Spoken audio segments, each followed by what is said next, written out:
जय जय जय जय शाश्वतम् आदिनाद ब्रह्म ओंकार शाश्वतम्।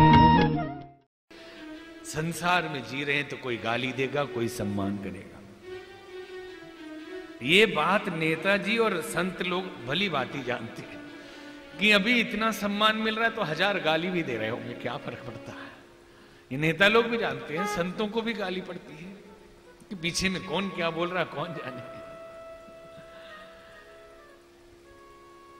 मना किया भोलेनाथ ने कि नहीं जाना, नहीं बुलाया तो मत जाना, लेकिन कहती है कि नहीं मैके जाना है, क्योंकि माताओं को मैके से बहुत प्रेम होता है। सच्चाई भी होनी भी चाहिए, क्योंकि वही पैदा हुई, बचपन वही गुजरा, वो याद कैसे भुला दे। तो बहन मिलेगी, मां मिलेगी, ऐसा सोच के सती जी मैके चली। जब वहां जाके देखा सुंदर यज्ञशाला बनी हुई है, सुंदर यज्ञ मंडप बना हुआ है, वैदिक मंत्रों का उच्चारण हो रहा है, ऋषि मुनि इधर उधर भ्रमण कर रहे हैं, लेकिन कहीं भी भोलेनाथ के लिए स्थान नहीं। सती जाहि देख्यो तब जागा, कतहु न दीख शंभु कर भागा। इतना देखते ही सती जी को क्रोध आया और उन्होंने कहा, सुनो सभासद सकल मुनिंदा, कही सुनी जिन शंकर निंदा। हे सभासदों, हे मुनियों, सब सुन लो, जिसने भी शिव जी की निंदा कही हो अथवा सुनी हो, उनको फल तुरंत मिलेगा और मेरे पिताजी तो भली भांति पछताएंगे।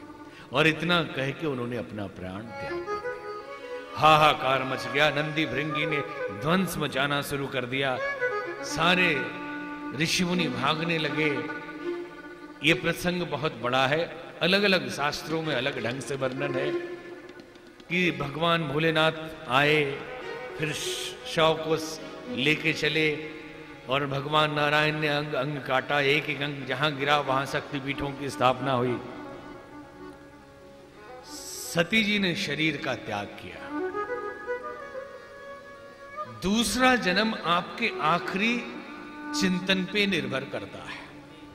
अगला जन्म, हमारी संस्कृति पुनर्जन्म को मानती है। अगला जन्म हमारा क्या होगा, मरते समय जैसा भाव, जैसी आकांक्षा और जैसी दृष्टि चिंतन हो, वैसा ही घर बार पुण्य और पाप के हिसाब से भी। तो इसलिए कहते हैं कि कम से कम अंत समय तो राम का नाम ले लो कि अगला जन्म सुधर जाए। और अंत समय में वही राम नाम ले सकता है जो प्रारंभ से अभ्यास है, जिसका, जो जीवन भर संसार की माया में लिपटा है, वह अंत में कैसे राम नाम ले ले, मुश्किल है। एक बुजुर्ग घर वाले चाहते थे बुढ़ापे में राम नाम तो ले ले, कभी नहीं लेते थे। एक दिन बेटों ने कोशिश की कि पिताजी सब्जी लाने जा रहे हैं, बताएं कैसी सब्जी लाएं। तो बोले ना कच्ची हो ना पक्की हो, बीच वाली लाना। और वो बुलवाना चाहते थे कि हरी हरी लाना बोल दे, इनके मुख से हरी हरी तो निकल जाए एक बार, लेकिन नहीं बोला उन्होंने।